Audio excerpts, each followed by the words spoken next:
Selamat pagi, assalamualaikum warahmatullahi wabarakatuh.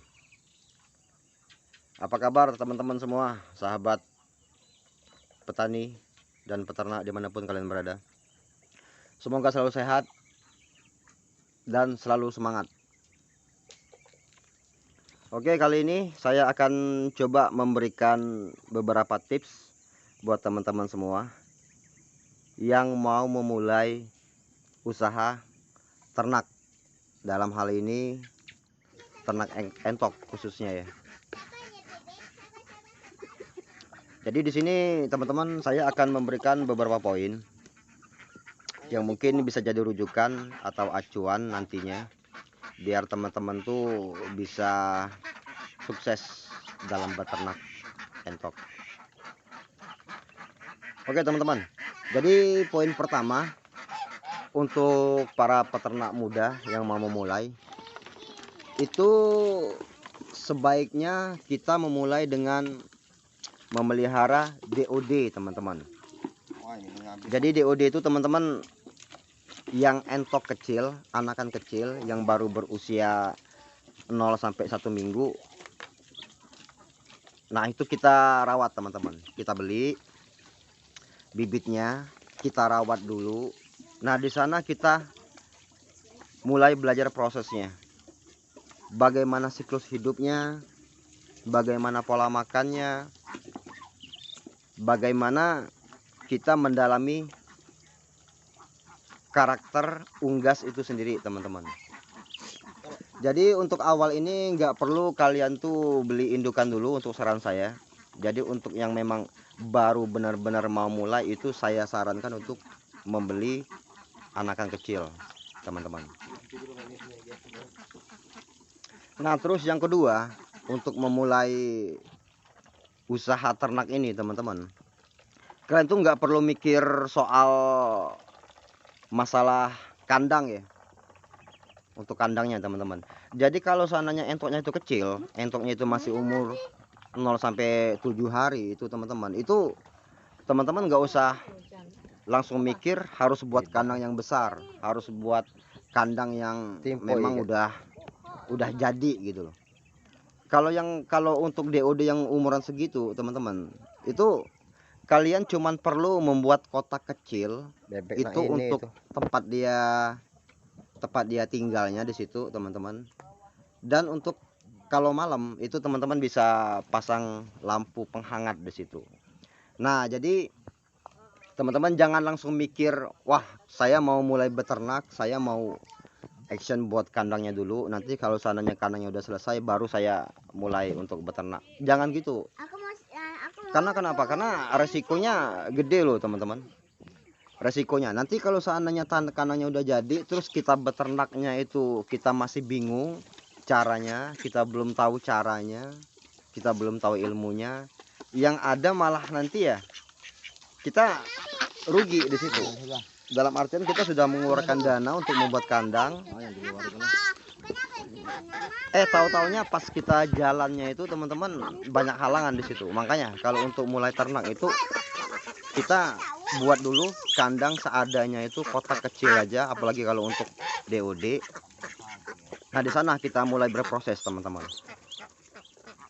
Nah semakin hari semakin lama entok ini akan berkembang, akan besar. Nah baru kemudian teman-teman baru mikir untuk membuat kandang, karena di sana kita tuh biasanya udah tahu apa yang kita ternak itu apakah kita bisa, apakah kita ketemu feel-nya di situ. Kalau udah dapat itu teman-teman baru silakan buat kandang. Poin yang ketiga ialah harus konsisten teman-teman. Jadi beternak itu harus konsisten, seperti kita ngatur untuk pola pakan, pola makannya. Nah itu kalau seandainya kita kasihnya pakannya itu pagi, misalnya jam 7 pagi ya, kita harus terus konsisten, berarti jam 7 pagi jadwal untuk kasih makan entok. Nah kadang-kadang rata-rata para peternak pemula itu akan ngerasanya namanya bosan teman-teman. Jadi dia untuk kasih makannya itu seadanya. Maksudnya gini, kadang jam 7 pagi, kadang jam 8, kadang-kadang pagi-pagi nggak dikasih gitu loh teman-teman. Nah itu nggak boleh. Kita harus belajar pola pola memberi makan. Misalnya pagi jam 7, siangnya jam 12, terus sorenya itu jam-jam 5 sore gitu teman-teman. Jadi terus seperti itu teman-teman. Nah yang susah itu untuk memulai konsisten itu teman-teman.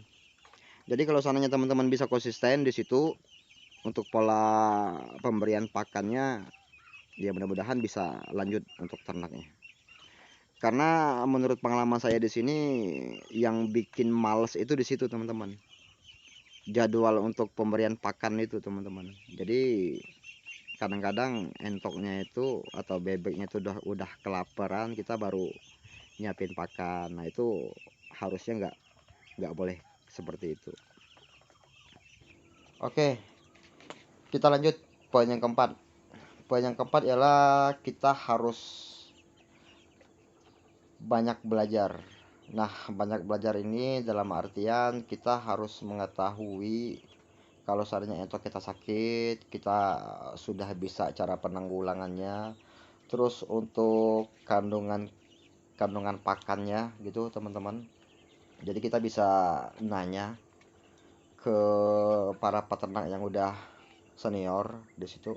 Jadi kita tahu kita kasih pola makannya seperti apa. Misalnya harus pakai bekatul atau pakai rempesan sayur atau dicampur dengan konsentrat atau apa. Nah itu balik lagi teman-teman, kita harus banyak belajar di situ.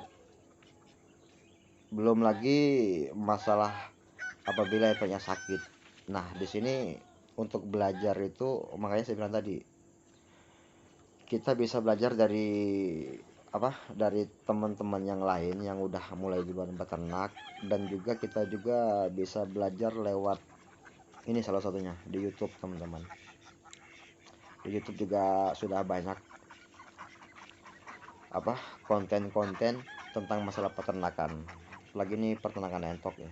Jadi di situ kita tinggal cari informasi tentang cara beternak entok. Pokoknya gali terus ilmunya, cari terus informasi-informasi tentang cara beternak entok di situ. Nah, mungkin itu teman-teman poinnya, 4 poin untuk teman-teman yang ingin mulai belajar ternak entok atau bebek petelur di sini. Jadi yang pertama itu kita belajarnya, poin pertama itu kita dari DOD atau dari anakan mentok yang kecil.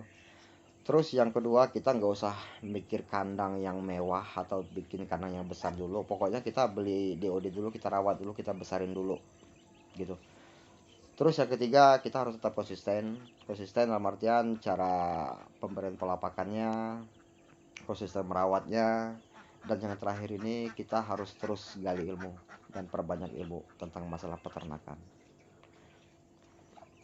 Oke teman-teman, mungkin cuma itu tips dari saya. Semoga bermanfaat untuk teman-teman semua yang baru mau mulai belajar ternak. Pokoknya sukses buat kalian, tetap semangat. Yang mau beternak silakan beternak, yang mau bertani silakan bertani. Pokoknya tetap semangat untuk anak-anak muda khususnya. Oke, thank you. Wassalamualaikum warahmatullahi wabarakatuh.